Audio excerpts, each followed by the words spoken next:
ঝিনাইদহে টিসিবির পণ্য গোপনে বিক্রি করার সময় এক ব্যবসায়ী আটক। ঝিনাইদহে টিসিবির পণ্য বিক্রি করার সময় এক ব্যবসায়ীকে আটক করেছে পুলিশ। ঘটনাটি ঘটেছে ঝিনাইদহ ট বাজার সংলগ্ন একটি মশলার দোকানে। স্থানীয়রা জানায় তিনি দীর্ঘদিন ধরে এই কার্যক্রম করে আসছে।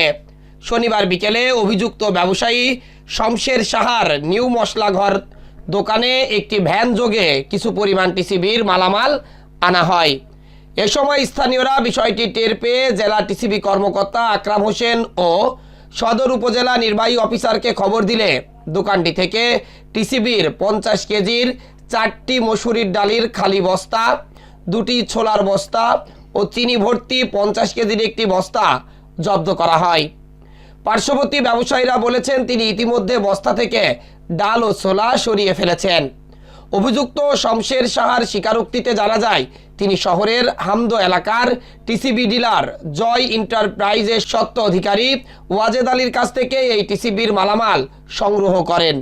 ঘটনার সত্যতা পেয়ে সদর উপজেলা নির্বাহী অফিসার রাজিয়া আক্তার চৌধুরী তাকে থানা হাজতে প্রেরণ করেন।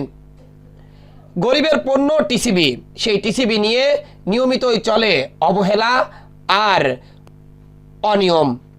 অনিয়ম আর দুর্নীতি রোধে টিসিবির পণ্য বিক্রির জন্য স্মার্ট কার্ড বিতরণ করা হলেও অনির্দিষ্ট এক কারণে সেই স্মার্ট কার্ড যারা পেয়েছেন তারা টিসিবির পণ্য না পেয়ে নেতাদের তৈরি করা স্লিপের মাধ্যমেই টিসিবির পণ্য জুটছে সাধারণ মানুষের কপালে।